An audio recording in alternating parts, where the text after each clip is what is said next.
조갑제TV 시청자 여러분 안녕하십니까. 저는 조갑제닷컴의 조세별입니다.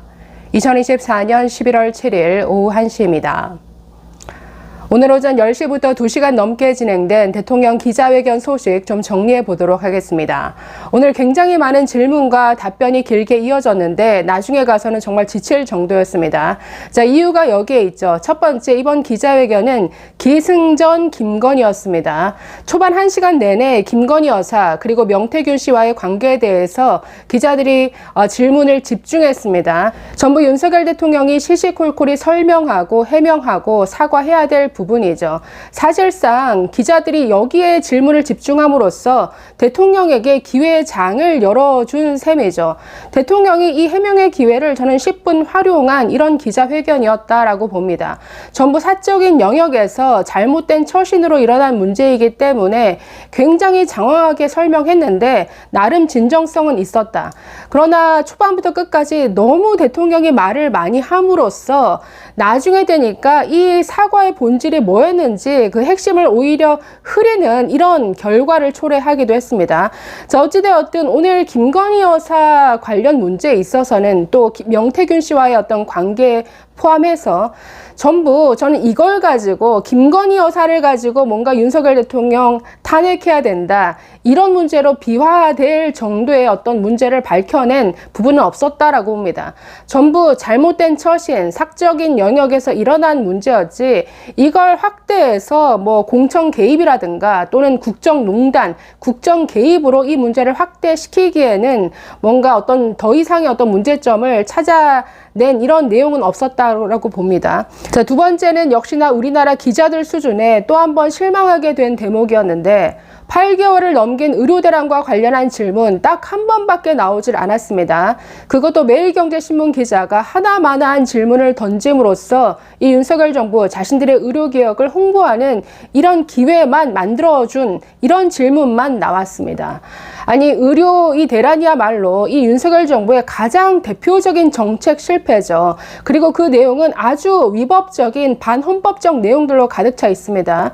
그리고 국민 생명이 위협받는 이런 중차대한 문제인데 이러한 중요한 문제에 대해서 한번 대충 질문하고 넘어간다. 추가적인 질문과 반박 어떤 질문이 나오질 않는다. 이게 얼마나 우리나라 언론, 기자들의 수준을 보여주는 대목인지 또 한 번 여실히 느꼈습니다. 굉장히 유감이었는데, 자, 세 번째는 외교안보 경제와 관련해서도 대통령이 굉장히 많은 말을 했습니다. 특히 어제 트럼프 당선이 있었기 때문에 앞으로 미국 트럼프 행정부와의 관계, 여러 가지 변화가 있지 않겠느냐. 특히 북한과의 관계, 또 경제 분야에 대해서 지금 트럼프가 아주 뭐 관세를 높게 매기겠다. 뭔가 대한민국을 아주 머니머신 정도로 여기는 듯한 발언이 있었습니다. 이 부분에 대한 우려에 대한 어떤 대통령의 생각을 물었는데 여기에 대한 저는 답변이 굉장히 충실하게 나왔고 또 여러모로 좀 준비를 하고 있다라는 부분이 잘 전달이 된 것 같습니다. 자, 그래서 이 한 3가지 정도 부분만 좀 살펴보도록 하겠습니다. 자, 이번 기자회견은 정말 기승전 김건희였다. 초반 1시간 넘게 그리고 마지막 분야 추가 질문에서도 거의 김건희 여사와 관련한 질문만 쏟아졌습니다. 그래서 이 부분의 질문은 이건 정말 시시콜콜이 대통령이 다 설명하고 해명해야 되는 부분이다 보니까 대통령이 사실상 너무 많은 말을 또 많은 설명을 할 수밖에 없는 이런 입장이죠. 그렇기 때문에 기자들이나 국민들이나 다 그걸 일일이 듣고 있으면서 또 이해되는 부분이 있을 것이고 또 공감이 안 되는 부분도 있을 텐데 그렇기 때문에 좀 지루하게 진행될 수밖에는 없었으나 그래도 나름 윤석열 대통령 입장에서는 좀 진정성 있게 설명한 자리였다라는 생각이 듭니다. 그리고 이 부분은 자, 특별감찰관 제도, 그 다음 특검법, 이제 이 부분은 뭔가 이제 공식적인 어떤 과제로 남는 것인데 특검법에 대해서는 이거는 2년 이상 수사를 해오지 않았느냐. 특히 도이치모터스 사건, 주가 조작 관련한 부분, 또 그 이외의 부분이라든지 거의 2년 가까이 탈탈 털다시피 지난 정부에서부터 수사를 해왔으나 기소 못한 것 아니냐. 이걸 다시 특검을 통해서 다시 한번 관련자들을 불러서 소환한다. 이거는 그 사람들에게도 인권 유린이다. 이거는 뭔가 내 아내를 변호하겠다라는 게 아니라 이거는 정치 선동이고 이건 인권 유린이다. 또 일사부재리 원칙에도 맞지 않다. 그렇기 때문에 단호히 거부한다라는 입장을 밝혔습니다. 대신에 특별감찰관에 대해서는 이건 국회에서 뭐 임명할 문제이기 때문에 이건 국회에서 결정한 대로 따르겠다라는 입장을 보였습니다. 그리고 제2부속실 같은 경우에는 뭐 인사발령을 다 끝냈다. 그래서 뭐 그 부서에서 일할 직원만 뽑으면 된다. 뭐 이런 식으로 정리하듯이 설명을 했습니다. 자, 김건희 여사 문제는 사실 저는 이걸 가지고 뭐 김건희 여사 문제를 가지고 윤석열 대통령을 뭐 탄핵한다. 이거는 저는 될 일이 아니라고 보는데 차라리 의료 분야, 이 의료 대란에 있어서의 어떤 위법, 반헌법적인 문제가 훨씬 크죠. 그에 비해서 김건희 여사 문제는 사적인 영역에서 일어난 잘못된 처신으로 인해 발생한 문제. 그래서 국민 감정에 뭔가 반감을 불러일으키는 이런 문제가 대부분이기 때문에 여기에 더 나아가서 뭔가 위법적이다, 위헌적이다라고 할 만한 요소는 사실 찾기 힘듭니다. 그렇기 때문에 오늘 뭔가 해명과 설명으로 좀 희석된 부분이 저는 많다고 봤는데, 자, 특히 뭐 사적인 영역에서 전부 일어난 게 뭐 디올백 문제, 지금 뭐 명태균 씨와의 관계 이런 부분도 다 여기에 속하는 문제들이죠. 자, 오늘 대통령 설명 중에 재미난 부분이 있었습니다. 그러니까 대통령 이제 경선 때 그때 본인의 휴대폰 번호가 공개된 적이 있다라고 합니다. 그러니까 윤석열 대통령이 당시에 쓰던 휴대폰 번호. 근데 하루 사이에 문자가 거의 3,000개가 들어왔다라는 것이죠. 뭐 카톡, 텔레그램 하루 종일 이런 연락이 왔는데, 자, 다음날 일어나 보니까 그 김건희 여사가 밤새 일일이 그 3,000개가 넘는 문자, 카톡에 다 답장을 하고 있더라는 겁니다. 아니, 잠도 안 자고 밤새면서 이게 뭐 하는 짓이냐.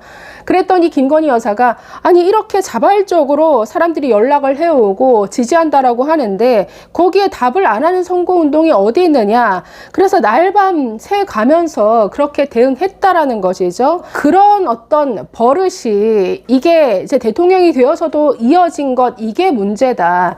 그래서 뭔가 정치 초보 윤석열과 그 아내로서 그런 사람들까지 뭔가 같이 가야 된다라는 이런 생각이 강하다 보니까 뭔가 소통 창구를 정리하지 못하고 정리되지 않은 채 대통령이 되어서도 그런 어떤 휴대폰으로서의 어떤 연락, 사적인 관리 이런 게 계속 이어지다 보니까 지금과 같은 이런 불상사, 이런 불미스러운 일들이 계속 이어진 것이다. 그래서 뭐 앞으로 뭐 어떤 부부싸움을 많이 하면서까지 좀 관리를 해야겠다. 어쨌든 잘못된 처신으로 인해 발생된 문제에 대해서는 사과를 했지만 정치 초보로서의 이런 상황들을 뭐 잘 설명하는 자리였다라고 봅니다. 그리고 명태균 씨와의 어떤 녹취록 공개, 그래서 뭔가 최초 설명과 다르지 않느냐. 당선된 이후에는 연락한 적이 없다라고 했는데 녹취록에 나오지 않느냐. 자, 여기에 대해서 윤석열 대통령 지지하고 도와준 사람들로부터 뭐 카톡이든 문자든 텔레그램이든 연락이 오면 그러면 매몰차게 안 받느냐, 어떤 고마움의 표시 이 정도였지 특별히 이 사람을 통해서 뭐 여론 조작을 한다던가 공천 개입을 한다던가 이런 것들은 절대 있을 수 없다라고 선을 그었습니다. 사실 대통령이 너무 많은 시시콜콜한 설명이 동반되어서 나중에는 굉장히 지칠 대로 지친 이런 분위기였는데, 마지막에 가서 부산일보 기자가 대체 뭘 사과한 거냐, 이런 식의 어떻게 보면 좀 의도가 있는 질문이죠. 이런 질문이 나왔습니다.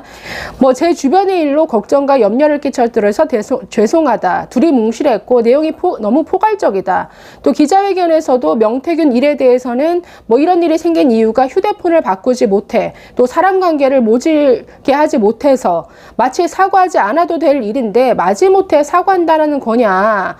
회견을 지켜보는 국민들이 대통령이 무엇에 대해서 사과하는 건지 어리둥절할 것 같다. 이런 식의 질문을 던졌습니다.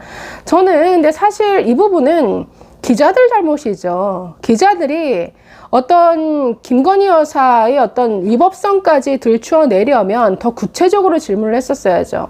뭐 한동훈 대표님과 말한 뭐 김건희 여사 라인, 한남동 7인에 그 실체가 있냐 없냐 이렇게 질문할 게 아니라 그 사람들과 관련해서 이러이러한 일들이 문제가 되고 있고, 그러니까 구체적인 케이스를 가지고 질문해야 정확히 찝을 수가 있습니다.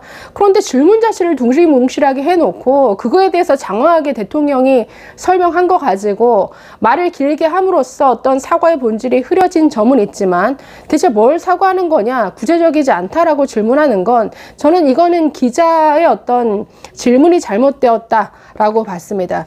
자, 김건희 여사 문제로 지루했는데 그 이후에 뭐 그 질문 순서는 정치 분야에서 외교 안보로 넘어갔다가 사회 기업 분야로 넘어갔는데 어떻게 의료개혁과 관련해서 질문이 딱 한 번밖에 나오질 않았다라는 것. 매일경제신문 기자가 한 번 질문을 했는데 정말 하나만한 질문이었습니다. 자, 의료개혁에 대해서 당위성을 인정하지만 의료 공백이 장기화되면서 국민이 불편해하고 있다. 이거 어떻게 할 생각이냐, 이런 식의 질문을 했는데 당위성을 대체 어떻게 인정을 한다라는 거죠. 당위성? 의료개혁이라고 부르짖을 정도로 우리 의료계가, K의료가 그렇게 엉망이었나요? 세계 최고 수준 아닙니까? 개혁 대상으로 보는 것만 해도 사실 당사자들로서는 기분 나쁜 일인데 거기다가 의대 2,000명이었습니다. 의대 100명, 200명도 아니고 의대 증원 2,000명이 어떻게 당위성을 인정한다라는 거죠. 그러니까 기자 질문이 잘못됐죠. 그러면서 의료 공백의 장기화뿐만 아니라 이건 의료 시스템이 완전히 망가져서 국민 생명이 위협받는 게 문제죠. 단순히 의료 공백의 장기화로 국민들이 불편을 겪고 있다, 이 수준의 문제가 아니지 않습니까? 의료 시스템, 그 체계가 망가짐으로써 당장 의사 배출 안 되는 것, 전문의 배출 안 되는 것, 그리고 의대생들이 돌아오지 않음으로써 내년에 7,500명이 수업을 들어야 되는, 그러니까 의대 교육이 완전히 망가진 이 현실, 구체적인 이 상황이 이렇게 벌어졌는데 전문의 안 나오면 앞으로 군의관 공보위 공급 어떻게 할 거냐, 이런 걸 질문했어야죠. 이렇게 두리뭉실하게 질문하니까 아니 뭐 이제 곧 입시 마무리되면 다 의대 증원도 마무리된다. 그 이후에 어떤 의대 정원은 재논의하겠다. 뭐 상급 종합병원의 구조 전환에 박차를 가하겠다. 뭐 필수 의료 보상 체계 강화하겠다. 이거 자신들이 뭐 지금까지 얘기해 온 얘기를 또다시 되풀이하는 이 기회만 열어주고 끝이 났습니다. 그래서 의료 대란과 관련해서 이렇게 한 번밖에 질문이 나오지 않았고 그마저도 굉장히 부실한 질문, 여기에 정말 우리나라 기자들의 수준이 다시 한번 엿보인 이런 대목이었던 것 같습니다. 자, 마지막 트럼프 행정부와의 어떤 앞으로 관계나 이런 부분에 대해서도 굉장히 흥미로운 어떤 부분이 많았는데 지금까지도 그 트럼프 측근들이라고 할 수 있는 그 미 국회 어떤 상하원의 여러 의원들과 계속 소통하고 관계를 맺어왔다라는 것이죠. 그렇기 때문에 어떤 안보 분야에 대해서 지금까지 한미일 뭐 훈련도 같이 하고 여러 공조 체계가 그대로 유지될 것이다. 그리고 트럼프와 오늘 오전에 통화를 했는데, 자, 북한에 대해서 트럼프가 말하기를 어떤 북한의 비핵화에 대해서 굉장히 노력을 기울여 왔는데 그럼에도 불구하고 핵을 계속 고도해 왔고 또 최근 들어서 계속 도발을 감행하고 또 우물풍선 7,000여 회 이상 보내고 GPS 교란하는 등등 이런 부분에 대해서 잘 알고 있다. 굉장히 안타깝다. 굉장히 우려를 표했다라는 이런 설명을 했습니다. 이 부분은 앞으로 좀 더 살펴보기로 하고 오늘 기자회견에 대한 어떤 소회는 간략하게 이 정도로 정리해 보도록 하겠습니다. 감사합니다.